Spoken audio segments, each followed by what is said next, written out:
एमएमआरडीएचे अधिकारी पेमेंट मुद्दाम थकवत असल्याचा आरोप करण्यात आलाय।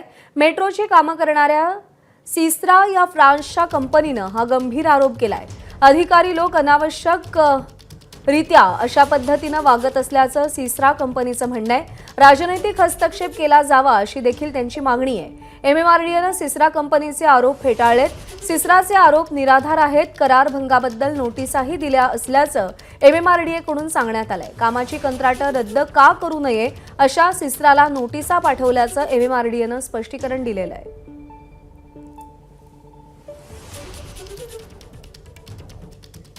अभिषेक मुठाळ आपले प्रतिनिधी सध्या आपल्या सोबत आहेत। अभिषेक, हे सगळं नेमकं काय घडतंय? दोन्हीकडच्या बाजूंचं नेमकं काय म्हणणं आहे? ही सिस्रा जर का कंपनी पाहायची तर ती मुंबई मेट्रो बांधकामाचं त्यांना सांगताना कदाचित आहे की अनेक प्रलंबित बिलं जे आहे ते मंजूर करण्यासाठी सरकारी एजन्सी एमएमआरडीए कडनं कुठेतरी लाच मागितली गेलेली आहे। त्याच्या अधिकाऱ्यांकडनं हे लाच मागितला गेल्याचा आरोप करण्यात आलेला आहे। कुठेतरी कंत्राटदारांची बिले जी आहे ती वाढवण्यासाठी दबाव आणण्यात आला अशा प्रकारचा आरोप या सिस्राकडनं करण्यात आलेला आहे। मात्र दुसरीकडे जर का पाहायचं तर एमएमआरडीएचं म्हणणं आहे की त्यांनी सिस्राला योग्यरित्या काम न केल्याबद्दल टर्मिनेशन नोटीस दिलेली आहे। त्यामुळे एकूण ह्या दोन्ही बाजू आपल्याला समोर येताना दिसत आहेत।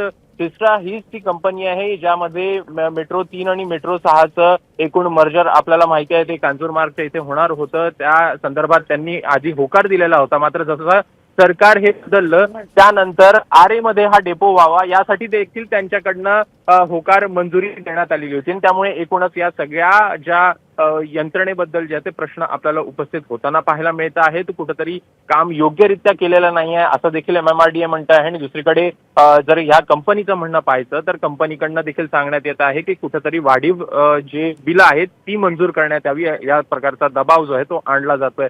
त्यामुळे या सगळ्या पार्श्वभूमीवर एकूण पारदर्शकता हा एक मुख्य आपल्याला घटक पाहायला मिळतो आहे। मुख्यमंत्र्यांकडनं काल देखील सांगण्यात आलेलं होतं एकूणच सगळ्या चौकशी जी आहे ते आपल्याला होताना पाहायला मिळेल। पारदर्शकता कुठेतरी प्रशासनामध्ये आपल्याला पाहायला मिळेल ती सध्याला कुठेतरी आता दिसत नाही। अभिषेक, धन्यवाद दिलेल्या माहितीसाठी। एमएमआरडीएनं सिस्रा कंपनीचे हे सगळे आरोप फेटाळलेले आहेत। राजकीय हस्तक्षेप केला जावा अशी मागणी सिस्राची आहे। सिस्राचे आरोप निराधार आहेत। करार भंगाबद्दल नोटीसाही दिल्या असल्याचं एमएमआरडीएनं सांगितलेलं आहे। मेट्रोची बांधणी करण्याचं काम हे सिस्राकडे आहे, पण एमएमआरडीएचे अधिकारी पेमेंट मुद्दाम थकवत असल्याचा आरोप सिस्रा या कंपनीनं केलेला आहे।